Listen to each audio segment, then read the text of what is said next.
Bismillahirrahmanirrahim. Hi guys, I'm Fakhr Abbas. I hope you will be fine. And today we are going to discuss about English paper presentation for board exams in 2024. So let's we start our video without wastage of time. तो दोस्तों आज हम study करने जा रहे हैं English paper presentation for board exams. Board के exam में अच्छे मार्क्स हासिल करने के लिए paper presentation important role play करती है, क्योंकि पेपर प्रेजेंटेशन जो है वो एग्जामिनर के माइंड में अच्छे इम्प्रेशंस क्रिएट करती है स्टूडेंट के बारे में। और एग्जामिनर जो है वो पेपर प्रेजेंटेशन से इम्प्रेस होता है और उस स्टूडेंट को अच्छे मार्क्स दे देता है। तो पेपर प्रेजेंटेशन को हम स्टार्ट करते हैं। तो सबसे पहले नंबर पर पॉइंट है make margins with the help of scale. आपने स्केल और मार्कर की हेल्प से मार्जिन लगाने हैं, हाशिए लगाने हैं। मीन्स पेपर की जो शीट होती है उसके ऊपर लाइंस नहीं लगी होती, हाशिए नहीं लगे होते, बॉर्डर जो होते हैं वो नहीं होते। तो आपने पहले नंबर पर जो काम करना है वो है हाशिए लगाना मार्कर के साथ और बॉर्डर लगाना होता है। आपने पेपर की जो आंसर शीट होती है उसके दोनों साइड पर मीन्स लेफ़्ट साइड और राइट साइड दोनों की तरफ एक एक इंच के डिस्टेंस पे आपने हाशिए लगाने हैं, बॉर्डर लगाने हैं। एक एक इंच दोनों साइड से आपने छोड़ देना है। तो पहले नंबर पर ये करना है। इसके बाद दूसरे नंबर पर आपने लिखना है, क्योंकि पेपर जो होता है उसके दो सेक्शन होते हैं, सेक्शन 1 एंड सेक्शन 2। सेक्शन 1 जो है उसमें एमसीक्यूज आते हैं, ऑब्जेक्टिव्स आते हैं, और सेक्शन 2 में सब्जेक्टिव्स आते हैं। तो सबसे पहले आपने सेक्शन 2 लिखना है, उसके बाद एक लाइन को खाली छोड़ देना है और उसके बाद दूसरी लाइन पर आपने लिखना है सब्जेक्टिव, क्योंकि आप सब्जेक्टिव को स्टार्ट करने जा रहे होते हैं। और सब्जेक्टिव को लिखने के बाद आपने फिर एक लाइन छोड़ देनी है। तो सेक्शन वाले पार्ट के भी दो हिस्से होते हैं, पार्ट 1 और पार्ट 2।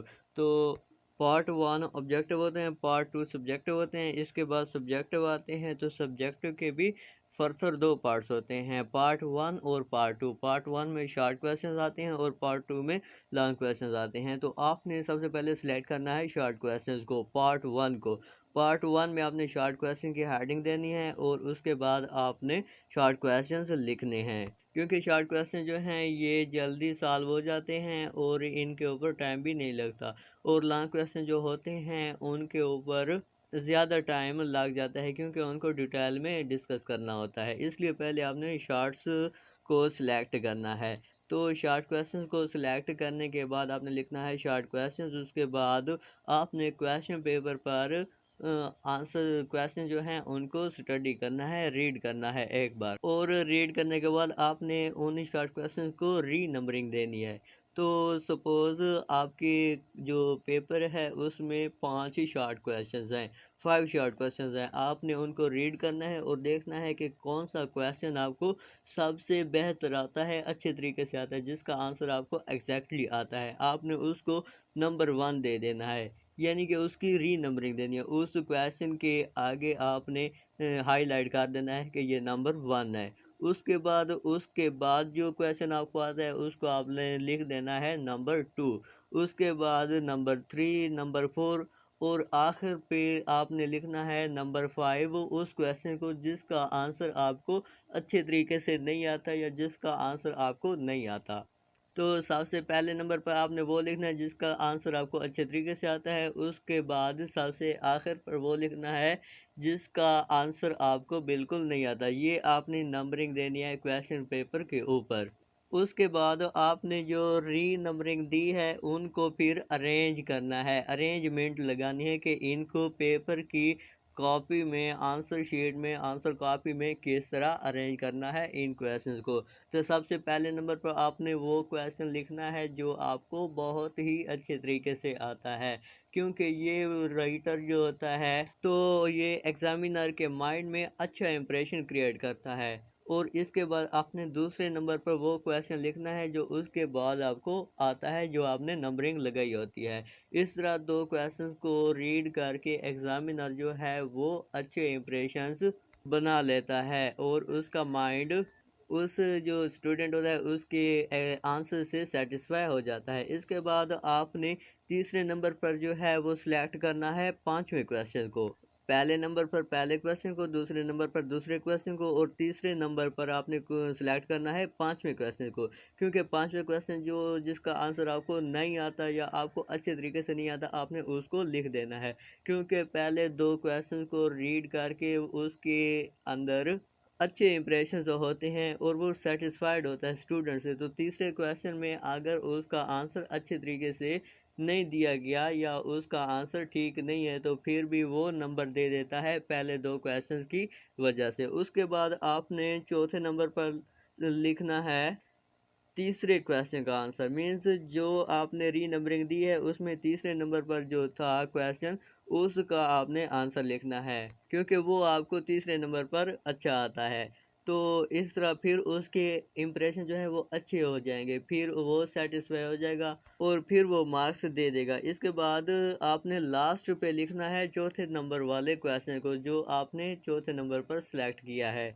इस तरह इनकी रीअरेंजमेंट करके, री नंबरिंग करने के बाद दोबारा अरेंजमेंट करके क्वेश्चंस को लिखने से अच्छे मार्क्स आ सकते हैं। यानी कि वो क्वेश्चंस जिनके आंसर आपको बिल्कुल नहीं आते, उनके मार्क्स भी आ सकते हैं। क्योंकि ये जो एग्जामिनर है उसके माइंड में इस तरह की अरेंजमेंट जो है वो अच्छे इंप्रेशंस क्रिएट करती है स्टूडेंट के बारे में। और क्वेश्चन लिखने का तरीका ये है कि आपने सेंटर में एक क्वेश्चन का नंबर लिखना है कि क्वेश्चन नंबर 1, उसके ऊपर भी एक लाइन लगा देनी है, उसके नीचे भी एक लाइन लगा देनी है कंप्लीट, एक लेफ्ट बॉर्डर से राइट बॉर्डर के तक, यानी लेफ्ट से राइट तक दो लाइंस लगा देनी है उस क्वेश्चन के दोनों तरफ, ऊपर भी और नीचे भी। उसके बाद आपने हेडिंग लिखनी है। हेडिंग क्या है कि जो क्वेश्चन आप लिख रहे हैं उसकी जो हेडिंग है उसको मार्कर के साथ आपने कोड करना है, लिखना है। उसके बाद आपने आंसर लिखना है।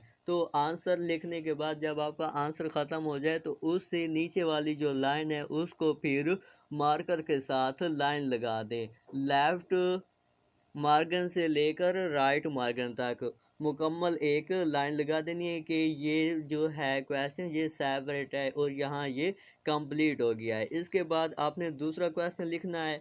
तो दूसरे क्वेश्चन का नंबर आपने देकर उसके ऊपर भी नीचे भी मार्कर के साथ लाइन लगा देनी है। लाइंस लगाने के बाद आपने फिर हेडिंग देनी है दूसरे क्वेश्चन की, और क्वेश्चन की हेडिंग देने के बाद आपने जस्ट आंसर स्टार्ट कर देना है। आंसर लिखने के बाद जब आंसर ख़त्म हो जाए तो पहले की तरह फिर नीचे वाली लाइन पर एक और लाइन लगा दें कि ये क्वेश्चन अब मुकम्मल हो गया है और ये ऊपर वाले पार्ट से और नीचे वाले पार्ट से सेपरेट हो गया है। इस तरह फिर तीसरे नंबर पर क्वेश्चन नंबर देना है और उसके ऊपर भी और नीचे भी लाइंस लगा देनी है और उसके बाद हेडिंग लिखनी है। हेडिंग लिखने के बाद आपने फिर एंड पर भी एक लाइन लगा देनी है।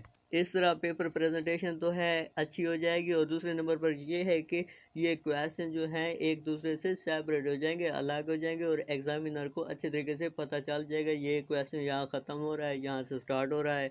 तो इस तरह ये जो है अच्छे इंप्रेशंस क्रिएट करते हैं। इसके बाद यहाँ से पार्ट 1 ख़त्म हो जाता है। अब हम पार्ट 2 की बात करें तो पार्ट 2 में लॉन्ग क्वेश्चंस आते हैं। तो आपने एक लाइन लगाकर और एक लाइन को छोड़कर फिर नीचे वाली लाइन में आपने लिखना है पार्ट 2 कि यहाँ से अब पार्ट 1 ख़त्म हो गया और पार्ट 2 फिर स्टार्ट हो रहा है। तो पार्ट 2 के नीचे आपने लिखना है लॉन्ग क्वेश्चंस कि अब हम लॉन्ग क्वेश्चंस को डिस्कस करेंगे। तो लॉन्ग क्वेश्चन जो हैं उनको आपने सेलेक्ट करना है कि 2 लॉन्ग क्वेश्चन होते हैं या 3 लॉन्ग क्वेश्चन होते हैं, 3 में से आपने 2 को सिलेक्ट करना होता है। तो आप देखें जो 2 लॉन्ग क्वेश्चन आपको अच्छे तरीके से आते हैं आपने उनको सिलेक्ट करना है। पहले नंबर पर उस लॉन्ग क्वेश्चन को लिखना है जो आपको अच्छे तरीके से आता है। उसके बाद आपने दूसरे लॉन्ग क्वेश्चन को लिखना है एंड में। और लॉन्ग क्वेश्चंस को लिखने के वक्त एक बात का ध्यान रखना है कि आपने जिस क्वेश्चन को भी सिलेक्ट किया है, लॉन्ग क्वेश्चन चाहे 1 को सिलेक्ट किया है, सेकंड को किया है, थर्ड को किया है, तो उसके दोनों पार्ट्स को एक साथ लिखना होता है। मींस अगर आपने लॉन्ग क्वेश्चन 1 को सिलेक्ट किया है तो उसका पार्ट ए भी लिखना होता है, पार्ट बी भी लिखना होता है। ऐसा नहीं करना कि लॉन्ग क्वेश्चन 1 का पार्ट ए लिख दें उसके बाद लॉन्ग क्वेश्चन 2 का पार्ट ए लिख दें या बी लिख दें और फिर लॉन्ग क्वेश्चन 1 का पार्ट बी लिखें। इस तरह से नंबर जो हैं, मार्क्स जो हैं वो कट जाते हैं। आपने एक साथ लिखना है। मीन्स आपने स्टार्ट किया है क्वेश्चन नंबर 1 तो उसके ये हेडिंग देंगे लॉन्ग क्वेश्चन नंबर 1 उसके बाद नीचे लिखेंगे जूस ए। आप ए जूस को सिलेक्ट कर रहे हैं, उसके पार्ट ए को सिलेक्ट कर रहे हैं, ए पार्ट को सिलेक्ट करना है। उसके बाद टाइटल लिखना है जिसके बारे में लॉन्ग क्वेश्चन है। उसके बाद हमने आंसर लिखना है डिटेल डिस्कशन के साथ। उसको लिखने के बाद आपने फिर वही तरीका अप्लाई करना है कि नीचे से फिर एक लाइन लगाकर उस पार्ट को अलग कर लेना है, सेपरेट कर लेना है, और ये शो करता है कि यहाँ ये क्वेश्चन जो है इसका फर्स्ट पार्ट ख़त्म हो गया है। उसके बाद फिर एक दो लाइंस को छोड़कर फिर नीचे लिखें long question number 1 part B. Means पहले आपने क्वेश्चन नंबर 1 का पार्ट ए लिखा है, उसके बाद आपने लिखना है पार्ट बी। पार्ट बी को कंप्लीट करने के बाद आप लाइंस लगाएं, लाइन लगाकर फिर एक दो लाइन का स्पेस देकर फिर आपने लिखना है question number 2 part A part B. इस तरह आपने सिलेक्ट करना है। आपने ऐसा नहीं करना कि लॉन्ग क्वेश्चन एक का पार्ट एक कर दें और लॉन्ग क्वेश्चन दूसरे का पार्ट लिख दें, लॉन्ग क्वेश्चन तीसरे का एक पार्ट लिख दें। एक एक पार्ट नहीं लिखना बल्कि दोनों पार्ट्स को एक साथ लिखना होता है। इस तरह से अच्छे मार्क्स आते हैं, अदरवाइज मार्क्स कट जाते हैं। और आपने अपनी हैंड राइटिंग का ख्याल रखना है क्योंकि अच्छी हैंड राइटिंग से अच्छे मार्क्स आते हैं, और हैंड राइटिंग अगर पुअर होगी तो अच्छे मार्क्स नहीं आ सकेंगे। तो ये था हमारा आज का topic, English paper presentation for board exams. इस तरह की पेपर प्रेजेंटेशन से इस तरह से आप पेपर को अटैम्प्ट करके अच्छे मार्क्स हासिल कर सकते हैं। आई होप आपको समझ आ गई होगी। अगर फिर भी कोई क्वेश्चन हो या किसी पॉइंट की समझ ना आई हो तो आप कमेंट बॉक्स में पूछ सकते हैं। अब तक के लिए अल्लाह हाफ़िज़, मिलते हैं अपनी नेक्स्ट वीडियो में।